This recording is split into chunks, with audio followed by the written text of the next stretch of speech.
له واده څخه 15 دقیقې وروسته د زوم او ناوې تریخ مرګ. سلامونه مې قبول کړئ دوستانو. امید دی چې ټول به روغ جوړ یاستئ.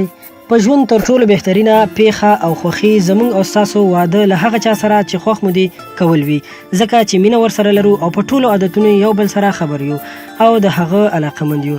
اما د یو امریکایي جوړې 19 کلن هارلی مورګان او 20 کلنې ریانون لپاره دا خوښي فقط د 100 دقیقو لپاره وه. کله چې د واده له مراسمو دا جوړه په موټر کې سپریږي نو د شا له خوا یې کورنۍ هم تعقیبوي. شرایط چې څنګه جوړ شوي و داسې مخته لاړ نه شول.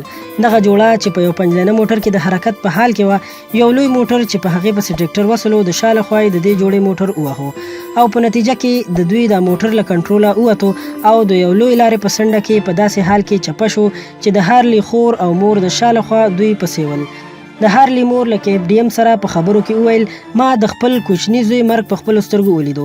هغې وویل ما ډېرې هلې ځلې وکړې تر څو زوی مې له موټره راوباسم خو ونه توانېدم. دا صحنه به زما په ژوند کې همداسې انځور او باقي پاتې وي او هغه به هیڅ وخت هیره نه کړم. ویل کېږي دا جوړه وړاندې له دې چې له یو بل سره واده وکړي د یو بل عشوقان ول، خو له بده مرغه له واده 15 دقیقې وروسته یې ژوند له لاسه ورکړ. د هغه موټر چلوونکی نیول شوی دی او پولیس ویلي چې پوښتنې به ترې وکړي. ډیره مننه کوم دوستانو چې ویډیو مو راسره تر پایه وکتله.